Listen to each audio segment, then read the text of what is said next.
त्या मिसिंग लिंकचं बाबा तिथे नशीब माणसं नाही मेली.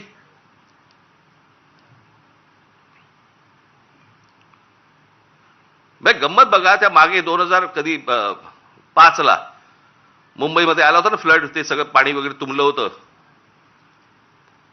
1000 मिलीमीटर पाऊस पडला होता, 1000 मिलीमीटर. काही 2-3 तासाच्या अंतरात त्याला मुंबईची ही हालत झाली होती. 1000 मिलीमीटर. आणि आता 300-350 मिलीमीटर पाऊस पडलाय. मुंबई तशीच तुंबलेलीच आहे.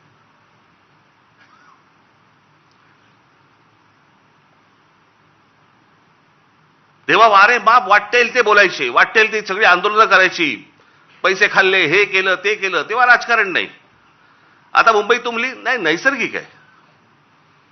ती कोणती बाई, ती गाणी म्हणायची, काय ते गाणं होतं ते,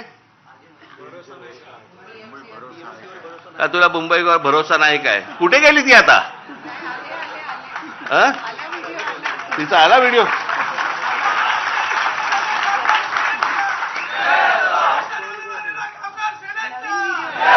नवीन व्हिडिओ आहे का, जुनाच टाकलाय? नवीन केला असेल तर चांगलं आहे, कोणाला पाहिलेली नाही ती. पण जेव्हा तेव्हा गात होती तेव्हा सुख घेतलं. आता दुसरे जेव्हा बोलायला लागले त्यावेळेला त्रास व्हायला लागला. आता मला दुसरं कळलं नाही, मला मुख्यमंत्र्यांचं विधानसभेतलं भाषण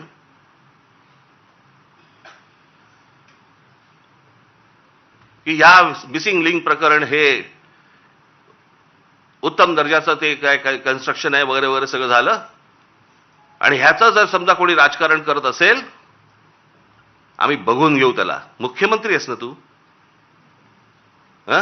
बघून घेऊ. बरं झालं ते झालं.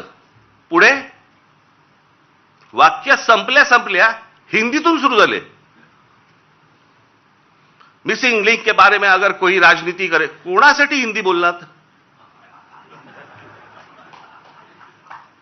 समोरचे आमदार मराठी, महाराष्ट्राची विधानसभा, महाराष्ट्राच्या विधानसभेमध्ये आमचा मुख्यमंत्री, महाराष्ट्राचा मुख्यमंत्री हिंदीत बोलतो. कशासाठी? कोणाला सांगायचं होतं? कदाचित आपल्याच पक्षातल्या वरच्या लोकांना सांगायचं असेल, बघून घेईन.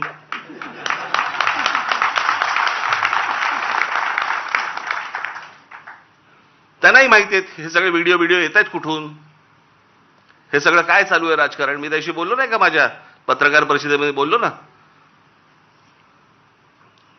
जी काय घमासान सुरू आहे ना आता तिकडे पक्षामध्ये, फक्त बघत राहा, पाहत राहा.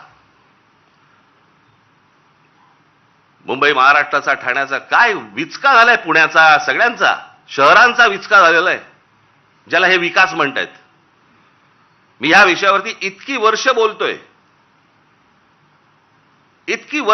मी की आपल्याकडे डेव्हलपमेंट प्लॅन येतो, परंतु टाउन प्लॅनिंग